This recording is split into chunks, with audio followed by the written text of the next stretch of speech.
Nicaragua के राष्ट्रपति ने ऐलान किया है कि वो इजराइल के साथ तमाम अपने संबंध तोड़ लेंगे। निकारागुआ के राष्ट्रपति डैनियल ने जो बात की है वो बात कोई नहीं कर सकता। निकारागुआ के राष्ट्रपति ने साफ कह दिया है कि इजराइल इलाके के लिए ही नहीं बल्कि पूरी दुनिया के लिए बड़ा खतरा बन गया है, ह्यूमैनिटी के खिलाफ क्राइम कर रहा है और इस वजह से हम उससे अपने रिश्ते तोड़ लेंगे। निकारागुआ के राष्ट्रपति डैनियल ने आगे ये भी कह दिया है कि इजराइल फिलिस्तीन, गाज़ा समेत, लेबनान समेत इसी तरह से आसपास के जैसे ईरान, इजिप्ट और भी देशों के लिए एक बड़ा खतरा बन चुका है और लगातार इजराइल जेनोसाइड कर रहा है, लिहाजा हम उससे अपने रिश्ते तोड़ने जा रहे हैं। वहीं मेरे दोस्तों, सऊदी अरब देखिए एक नॉन मुस्लिम देश है, एक मुस्लिम देश है जिसको ये घमंड है कि हुजूर पाक हमारे यहाँ पैदा हुए, हमारी सरजमीन पे पैदा हुए, कुरान हमारी ज़बान में उतरा। उस बेगैरत मोहम्मद बिन सलमान को शायद इस चीज़ का घमंड है, लेकिन एक मुस्लिम देश को देखिए, एक नॉन मुस्लिम देश को देखिए। सऊदी अरब के बारे में अमेरिका ने खुलासा किया है कि इजराइल से नॉर्मलाइजेशन से पहले सऊदी अरब चाहता है कि उसको पूरी तरह से सिक्योरिटी की गारंटी दी जाए, अमेरिका रक्षा करे सऊदी अरब की, ये मोहम्मद बिन सलमान चाहते हैं। जी हाँ, नॉर्मलाइजेशन करने में इजराइल से कोई दिक्कत नहीं है मोहम्मद बिन सलमान को, बस ये चाहते हैं कि कोई ख़तरा पैदा हो तो सऊदी अरब की रक्षा। कोई मुस्लिम देश नहीं, ये नॉन मुस्लिम देश, नरसंहार करने वाला देश, इस्लाम का दुश्मन देश अमेरिका सऊदी अरब की रक्षा करे। देखिए और सोचिए कि गाज़ा के अंदर इजराइल ने हाल क्या किया है। कुछ घंटे पहले तक इजराइल लगातार ऐसे हमले कर चुका है जिसमें सैकड़ों फिलिस्तीनियों की मौत हो चुकी है, भारी तबाही हो चुकी है, लेकिन सऊदी अरब को इजराइल के साथ नॉर्मलाइजेशन करना है। ताज़ा मंजर गाज़ा के।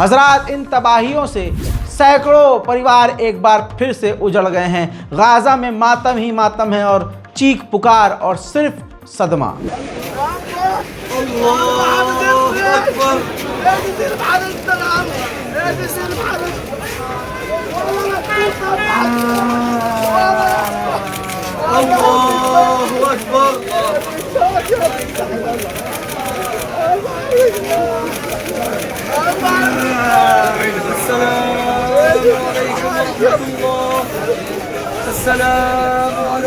विदेशी डॉक्टर जो गाज़ा में इलाज के लिए आए थे, जब वो वापस अपने अपने मुल्क गए हैं तो उन्होंने एक्सरे दिखाया है बच्चों का। ये देखिए, बच्चों के एक्सरे में दिखाया गया है कि बच्चों के सरों के अंदर से गोली मारी गई है, सरों में गोली फंसी हुई है, गर्दन में गोली फंसी हुई है।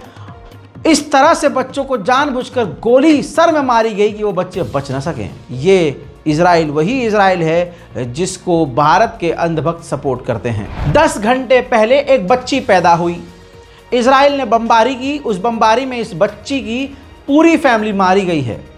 इस बच्ची को पता भी नहीं है कि दुनिया में हो क्या रहा है और इसकी दुनिया उजड़ गई। फ्यूल शॉर्टेज की वजह से नॉर्थन गाज़ा के अंदर तमाम एम्बुलेंस जो थोड़ी बहुत चल रही थी बंद हो गई हैं क्योंकि फ्यूल ही नहीं है।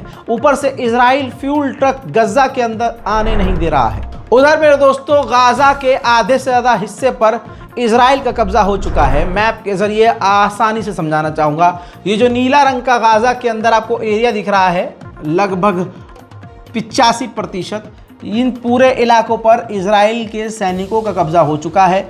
और जो हरे रंग का एरिया आपको दिख रहा है, यहाँ पर फाइटर्स यानी हमास का कब्जा है। और जो निचली तरफ आपको लाइन वाला, पिंक लाइन वाला एरिया दिख रहा है, ये इजराइल ने फिलाडेल्फी कॉरिडोर पर पूरी तरह से कब्जा किया हुआ है।